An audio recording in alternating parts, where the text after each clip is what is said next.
بسم اللہ الرحمن الرحیم اللہم صل علی محمد وعلی آل محمد وبارک وسلم سبحان اللہ والحمد للہ ولا الہ الا اللہ واللہ اکبر ولا حول ولا قوة الا باللہ العلی العظیم سبحان اللہ وبحمدہ سبحان اللہ العلی العظیم استغفر اللہ ربی من کل ذنب واتوب الیہ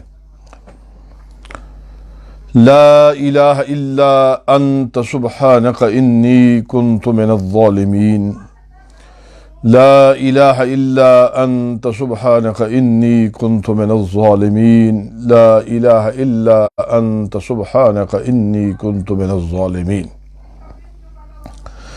السلام علیکم ورحمۃ اللہ وبرکاتہ۔ برمنگھم سے یہ ناکارہ برکات احمد چشتی قادری آپ کی خدمت میں درس قرآن لے کر حاضر آیا ہے۔ ہم سورہ توبہ کا تعارف اور مختصر اس کے مضامین کا کچھ خلاصہ کل آپ کی خدمت میں پیش کر چکے ہیں۔ آج پھر سے سورہ توبہ کی 2 آیات پر گفتگو ہے۔ آنے والے کل میں انشاءاللہ سورہ توبہ کی مزید 2 آیات پر ہم پھر گفتگو کریں گے۔ یہ مختصر تبصرہ ہے۔ اللہ رب العزت جل وعلا شانہ پروردگار عالم ارشاد فرماتا ہے یا ایھا الذین آمنوا، اے وہ لوگو جو ایمان لائے ہو، ان کثیرا من الاحبار والرہبان لیأکلون اموال الناس بالباطل وَيَصُدُّونَ عَن سَبِيلِ اللَّهِ، اے اہل ایمان بے شک بہت سے اہل کتاب، ان کثیرا من الاحبار والرہبان، اہل کتاب کے علماء اور اہل کتاب کے صوفیاء، یعنی یہود میں سے بھی اور نصارہ میں سے بھی، یہ دونوں ان کے طبقات، علماء اور مشائخ، علماء اور صوفیاء، احبار اور رہبان کا لفظ اللہ رب العزت نے اس مقام پر بیان فرمایا ہے کہ لَيَأْكُلُونَ أَمْوَالَ النَّاسِ بِالْبَاطِلِ، یہ کھاتے ہیں باطل طریقے سے، برے طریقے سے، ناحق ناجائز طریقے سے لوگوں کا مال، وَيَصُدُّونَ عَن سَبِيلِ اللَّهِ، اور اللہ کی راہ سے روکتے ہیں۔ گرامی قدر حضرات، اس آیت مقدسہ یہاں پر ختم نہیں ہوئی، آیت آگے موجود ہے۔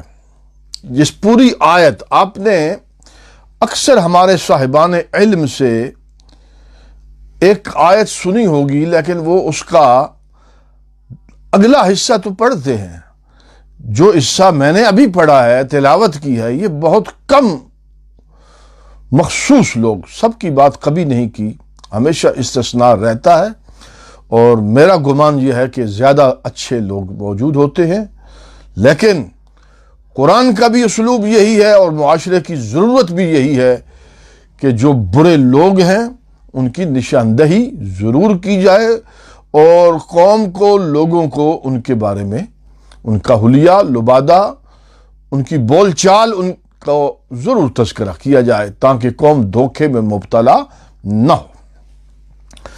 دوبارہ سے سنیے گا کہ یہ جو آیت کریمہ کا میں نے ترجمہ کیا ہے کہ اے اہل ایمان بے شک بہت سے اہل کتاب میں سے جو ان کے رہبان ہیں اور جو ان کے احبار ہیں، یعنی ان کے مشائخ، صوفیاء اور علماء، صاحبان علم، لَيَأْكُلُونَ أَمْوَالَ النَّاسَ بِالْبَاطِلِ، وہ لوگوں کا مال کھاتے ہیں باطل ناحق طریقے سے، وَيَصُدُّونَ عَن سَبِيلِ اللَّهِ، اور لوگوں کو اللہ کی راہ میں آنے سے روکتے ہیں، یعنی وہ خود ان کا اپنا وجود ہی رکاوٹ ہے۔ اب یہاں پر سوال تو پیدا ہو گیا کہ جو خود صوفی ہے، جو خود مشائخ ہے، جو خود عالم دین ہے، یعنی جو بھی وہ اگر رکاوٹ ہے خود، تو کیوں رکاوٹ ہے؟ کیا چیز ہے؟ اس کو غور کیجئے گا، اس جملے پر غور فرمائیے گا۔ اب دیکھیے متصل آیت ہے، یہ پوری آیت ہے۔ فرمایا والذین یکنزون الذهب والفضة ولا ينفقونها فی سبیل اللہ، جو لوگ سونا چاندی کا خزانہ جمع کریں،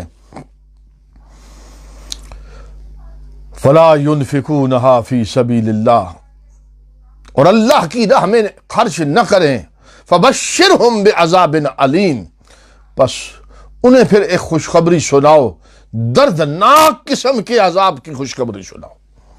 یہاں پر فبشر، حالانکہ یہ ان کو ڈر سنانے کا لفظ آنا چاہیے تھا، لیکن یہ ان پر ایک طنز کیا گیا ہے کہ جس مال پر تم آج خوش ہو رہے ہو، جس مال کو جمع کرتے ہوئے تمہیں خوشی حاصل ہوتی ہے، اور صبح و شام دن رات ہائے مال، کہاں سے آئے مال، اور مال مال مال کے پیچھے تم بھاگے جا رہے ہو، تمہاری اولادیں مال کے پیچھے، تم خود مال کے پیچھے، اور تمہارا حلیہ، داڑھیاں تم نے رکھی ہوئی ہیں، پگڑیاں تم نے پہنی ہوئی ہیں، چہرے تمہارے معصوم بنے ہوئے ہیں، زبانیں تمہاری بڑی با اخلاق ہو چکی ہیں، لیکن تمہارا اندر کیا ہے؟ تم یہ سمجھ رہے ہو کہ ہم دھوکہ دے رہے ہیں۔ کس کو دھوکہ دے رہے ہو میاں؟ کب تک یہ دھوکہ دو گے؟ کس کو دو گے؟ مجھے دھوکہ دو گے؟ یہ تم نہ مجھے دھوکہ دے رہے ہو، نہ اس قوم کو دے رہے ہو، تم اپنے آپ کو دھوکہ دے رہے ہو، اپنی اولاد کو دھوکہ دے رہے ہو، حرام مال جمع کر رہے ہو، جنازوں کے نام پر تم جمع کرتے ہو، تم میتوں کے نام پر کھاتے ہو، مسجدوں کے نام پر کھاتے ہو، یتیموں کے نام پر کھاتے ہو، غریبوں کے نام پہ کھاتے ہو، مساکین کے نام پر یتیموں کا مال کھا جاتے ہو۔ تمہاری جائیداد بتاتی ہے، تمہارا رہن سہن بتاتا ہے، تمہارا رویہ بتاتا ہے، تمہاری زبان کا تکبر بتاتا ہے، تمہاری اولادوں کے اخلاق، ان کے رویے، ان کا لائف سٹائل بتاتا ہے کہ تم حرام خور ہو۔ سنو قرآن، فرمایا یا ایھا الذین آمنوا ان کثیرا من الاحبار والرہبان لیأکلون اموال الناس بالباطل ویصدون عن سبیل اللہ، اللہ کی راہ میں تم رکاوٹ ہو، مال کھا رہے ہو۔ کون؟ علماء و مشائخ، یہ اہل کتاب کے علماء و مشائخ، ان کا تذکرہ ہے، لیکن کہا کسے جا رہا ہے؟ یا ایھا الذین آمنوا، یہ خبر اہل ایمان کو بتائی جا رہی ہے، اہل ایمان کو بتایا، یہ ہے ان کا کردار، اور یہی تو قرآن ہے، قرآن کا یہی تو مزاج، اور قرآن یہی تذکرہ کرتا ہے، اس کی تذکیر یہی، اس کی نصیحت یہی کہ وہ پہلی قومیں جس وجہ سے برباد ہوئیں، جس وجہ سے پہلی قومیں تباہ ہوئیں، ان کے عام لوگ، عامت الناس لوگوں کا جرم کیا تھا؟ ناپ تول میں کمی تھی، جھوٹ تھا، نافرمانیاں تھی۔ ان کے خواص کا کام کیا تھا؟ خواص یہ تھے، داڑھیوں والے، جبوں والے، مہذب، پڑھے لکھے، یہ ان کا یہ جرم تھا۔ وہ مال کے حصول کے لیے، حصول مال کے لیے مکر کر رہے تھے۔ عوام ان کے چہروں کو پہچان نہیں سکتی، تصور نہیں کیا جا سکتا۔ دوبارہ کہوں گا، یہ میں تمام صاحبان علم اور تمام مشائخ کو نشانہ نہیں بنا رہا، بہت سے لوگ نیک و پارسا بھی ہیں، صاحب تقوی بھی ہیں، بہت زیادہ صاحبان علم مدارس کے اندر بڑی معمولی تنخواہ لے کر، بہت معمولی تنخواہ لے، اور زیادہ لوگ ہیں، یہ تو حرام خور ان مدرسوں کے محتمم ہیں، وہ بھی سارے نہیں لیکن زیادہ۔ یہ حرام خور وہ پیر ہیں جن کے گھروں میں دنیا کی ہر عیاشی موجود ہے، اور وہ بدماشی کرتے ہیں، مریدوں کے پیسوں پر بدماشی، مریدوں کے پیسوں پر عیاشی۔ ان کی آنکھوں کے سامنے اگر کوئی مرتا مر جائے، اسلام تو کہتا ہے کہ تم پوچھو، خیر خواہی کرو، اس کی مدد کو پہنچو۔ جو پیر تمہیں دنیا میں کام نہیں آیا وہ تمہیں آخرت میں کام آئے گا۔ تصور کرو نا، جس پیر کے پاس دولت کے انبار لگے ہوئے تھے وہ تمہیں دنیا میں کام نہ آ سکا، تمہارے پر مفلسی آ گئی، تم محتاج ہو گئے، تم اس نوبت پہ آ گئے، لیکن وہ کھڑا تماشا ہی دیکھتا رہا، وہ ہنستا ہی رہا، وہ دل ہی بہلاتا رہا، وہ بھاگتا ہی رہا۔ وہ بدماش ہے، وہ پیر نہیں ہے، یہ یاد رکھیے۔ کہاں خواجہ غریب نواز، نام ہی غریب نواز، نام ہی سلطان الہند، اپنا ہے بیگانہ ہے، خواجہ کی چوکھٹ پہ ہے۔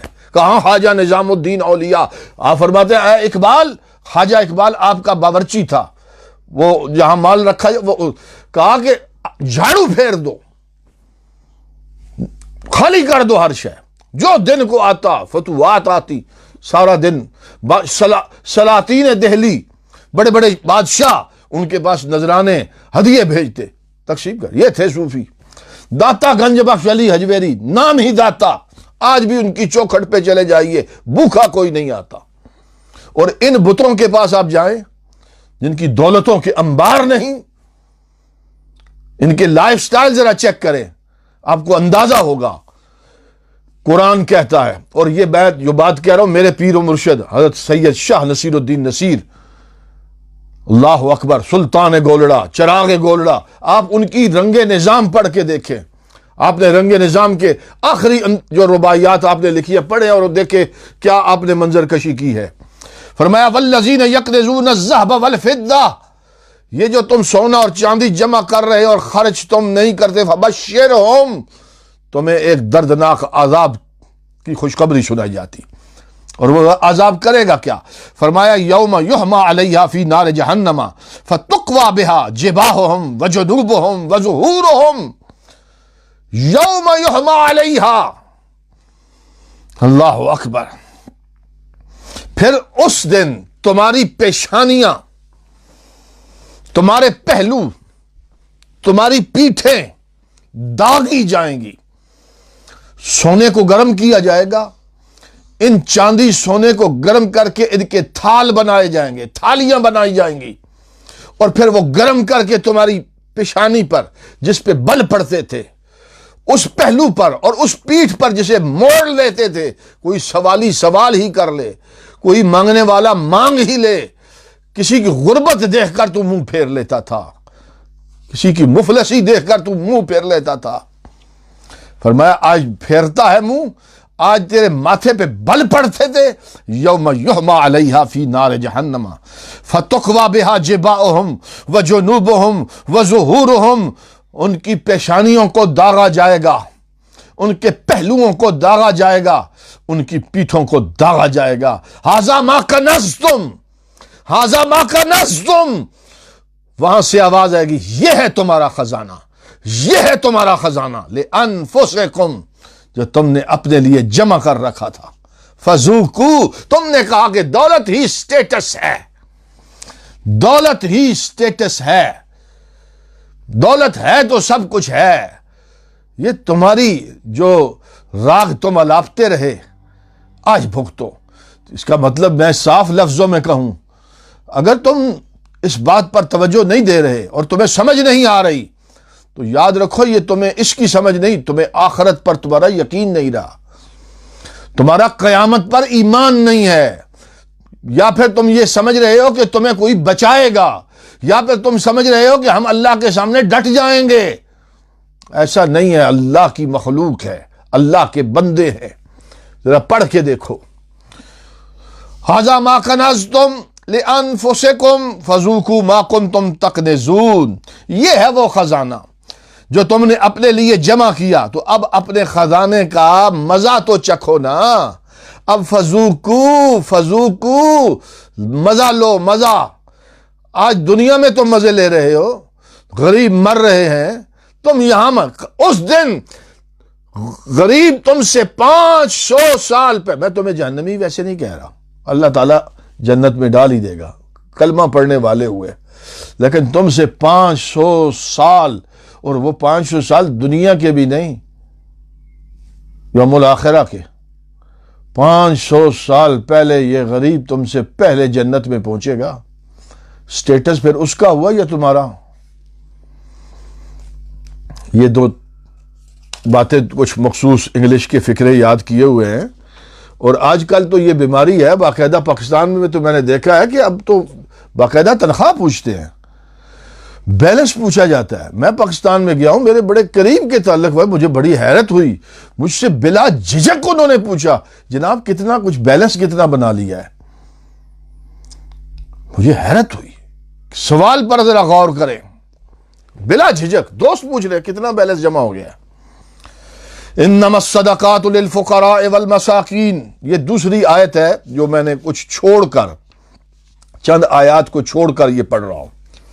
اس کی وجہ ہے چونکہ مال جمع کرنے والے ہیں، اب چونکہ انہیں کہا گیا وَلَا يُنْفِقُ، تم خرچ نہیں کرتے۔ ایک اور بات یہاں پہ مسئلہ بھی سامنے آ جائے گا اور 10 کا اختتام بھی میں اس پر کر رہا ہوں۔ یہ کون ہے حقدار اس مال کے؟ زکوٰۃ کا حقدار کون ہے؟ تمہارے صدقات واجبہ کا حقدار کون ہے؟ لفظ میں غور رکھیے گا، صدقات واجبہ کا حقدار کون ہے؟ تمہاری زکوٰۃ کا حقدار، اللہ نے 8 مصرف بیان کر دیے ہیں، 9واں نہیں ہے، 8 مصرف بیان ہو گئے ہیں۔ اب جو 9واں آئے گا، 10واں آئے گا، 11واں آئے گا، ان 8 میں سے ہی کوئی ہیلا کر کے نکالا جائے گا۔ معاف کیجیے گا۔ آغاز کیا ہے؟ انما، کلمہ حصر، بے شک سوائے اس کے نہیں۔ الصدقات، صدقات للفقراء، فقراء کے لیے، والمساکین، مساکین کے لیے، والعاملین، عاملین زکوٰۃ کے جو کلیکٹر ہیں، جمع کرنے والے، ان کے لیے۔ 3 چیزیں، پہلے 3 سمجھ لیجئے، کل 8 ہے۔ فقراء کے لیے زکوٰۃ ہے، صدقات واجبہ، مساکین کے لیے صدقات واجبہ ہیں، زکوٰۃ ہے۔ ایک ہے فقیر، کوئی شے نہیں، بالکل کوئی شے نہیں۔ ایک ہے مسکین، گھر میں کچھ ساز و سامان پڑا ہے، گھر میں کچھ چیزیں ہیں، اولاد ہے، چرپائی ہے، چھت ہے، اپنا ذاتی مکان بھی چاہے ہو، سب کچھ ہے، کھانے کو کچھ نہیں ہے، سوال نہیں کر سکتا۔ یہ ایسا شخص ہے کہ جس کو آج کے اس دور میں پاکستان میں اب اتنی کلاسز بن گئی ہیں، جب میں بچہ تھا بالکل، یعنی بچے سے مراد جو میری 9 عمری تھی، اس وقت کچھ کیٹیگری تھی کہ یہ مڈل کلاس ہے اور یہ ایلیٹ کلاس ہے، یہ اب بہت زیادہ فرق پڑ چکے ہیں، اب بہت زیادہ فرق پڑ چکے ہیں۔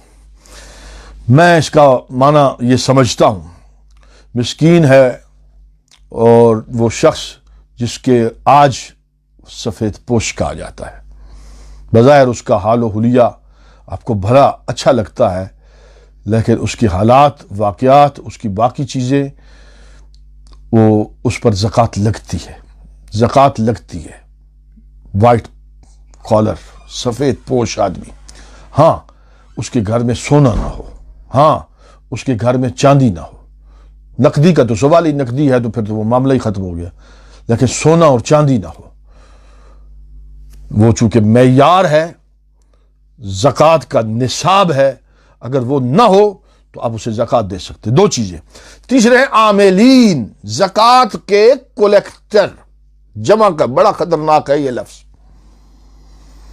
یہ مقام خطرناک ہے۔ لے سکتے ہیں زکوٰۃ وہ لوگ جو سفیر بنتے ہیں، زکوٰۃ کو جمع کرتے ہیں، ان کا حصہ بیچ میں سے ہو سکتا ہے، وقت دیا ہے، محنت کی ہے، اپنے وقت کا، اپنے محنت کا وہ معاوضہ اس زکوٰۃ کے مال میں سے لے سکتے ہیں۔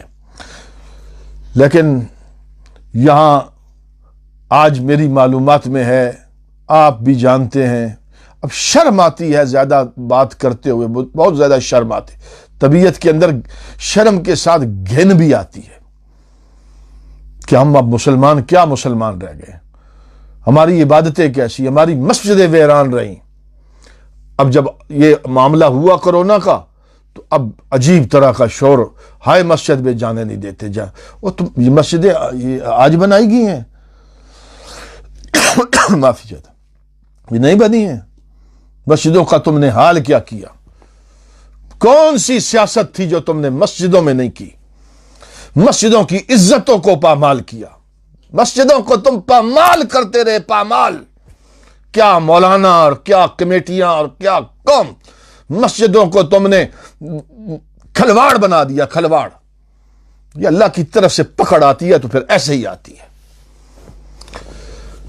عاملین زکوٰۃ کے حصہ لے سکتے ہیں 5-10%، وہ ایک علاقے کی مناسبت سے ہے، لیکن وہ عاملین جو چیریٹی میکر ہیں، چیریٹی میکر جن کی زندگی پوری دن اور رات اور صبح اور شام، ان کے بچے سب، ان کا لائف سٹائل بتا دے گا۔ پھر وہی میری پہلی تقریر جو میں نے ابھی پہلے علماء اور صوفیاء پر کی ہے، وہ ساری تقریر عاملین پر بھی دیکھ لیں کہ وہ عاملین اگر اس لیول میں آ جاتے ہیں، ان کی گردنوں میں سریا آ جاتا ہے بات کرنے کا ڈرنگ، تو ان سے پھر سمجھ آ جاتی ہے کہ یہ حرام کا پیسہ اندر جا چکا ہے۔ ایک مولانا ہے ہمارے برمنگھم میں، اب تو ان کا نام و نشان نہیں رہا، وہ مجھے تانے دیتے تھے کہ یار تو نے ابھی تک کچھ یہ نہیں بنایا، تو نے وہ نہیں بنایا، تو نے یہ نہیں بنایا، تو بڑا خطیب ہے، تو وہ ہے، یہ ہے، تجھے یہ کرنا چاہیے تھا۔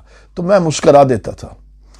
آج وہ نہیں رہے، یعنی دنیا میں تو ہیں، لیکن جس پر وہ کود رہے تھے، جس دولت پر، جس پر آج دمڑی بھی ان کے پاس نہیں ہے، اور الحمدللہ فقیر اپنی اسی شان کے ساتھ موجود ہے۔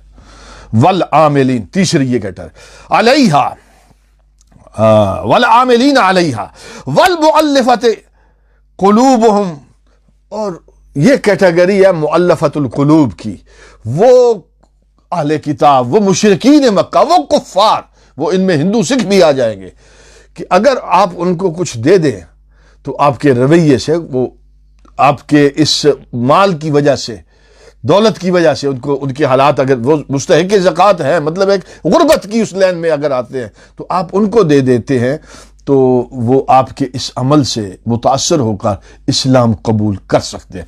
یہ اصلاً تھا تو اس دور مکہ کے اندر، بعد میں حضرت عمر کے دور میں اس کے بعد سے اس پر ختم ہو گیا، چونکہ جزیرۃ العرب میں پورے عالم اسلام میں مسلمانوں کی حکومت ٹھہر گئی، تو پھر یہ ایسا معاملہ، اسلام کو شان و شوکت مل گئی، مؤلفۃ القلوب کی ایسی ضرورت پیش نہ رہی، تو یہ معاملہ ختم ہوتا رہا۔ لیکن میں یہ سمجھتا ہوں، علماء نے، میں نے اس پر علماء کی تحقیق پڑھی ہے کہ آج کے اس دور کے اندر مؤلفۃ القلوب پر، یعنی جہاں آپ سمجھتے ہیں کہ کوئی غریب ہے، کوئی ایسی حالت میں ہے جو اس کا مذہب کوئی بھی ہو، تو آپ ایک مخصوص زکوٰۃ کا کچھ حصہ، یعنی آپ اس کی مدد کر سکتے ہیں۔ وفر رکاب، اور گردن چھڑانے کے لیے، گردن یعنی ایسا غلام ہے، اس کے اندر قیدی بھی آ جائیں گے، یعنی ایک قیدی ہے، اس کا جرمانہ ہو چکا ہے کہ اگر 6,000 روپیہ، 10,000، 20,000، 50,000 روپیہ اگر جرمانہ دیا جائے، وہ بھر دیا جائے، تو اس کی 6 مہینے کی جیل ختم ہو جائے، آپ زکوٰۃ دے سکتے ہیں۔ والغارمین، غارمین، مقروض، ایک بندہ قرضے تلے پھنسا ہوا ہے، قرض میں پھنس گیا ہے، آپ کا بھائی ہے، آپ کا عزیز ہے، رشتہ دار ہے، کنبہ ہے، خاندان ہے، یا نا مسجد کا امام ہی صحیح، کوئی خطیب ہی صحیح، کبھی پوچھ لیا کرے، کسی مصیبت میں پھنس گیا، اس کے سر پہ قرضہ ہے، زکوٰۃ دے، اس کا قرضہ سے خلاص کرے۔ وفی سبیل اللہ، اللہ کی راہ میں جو نکل چکے ہیں، مجاہدین اسلام ہیں، ان پر زکوٰۃ لگتی ہے۔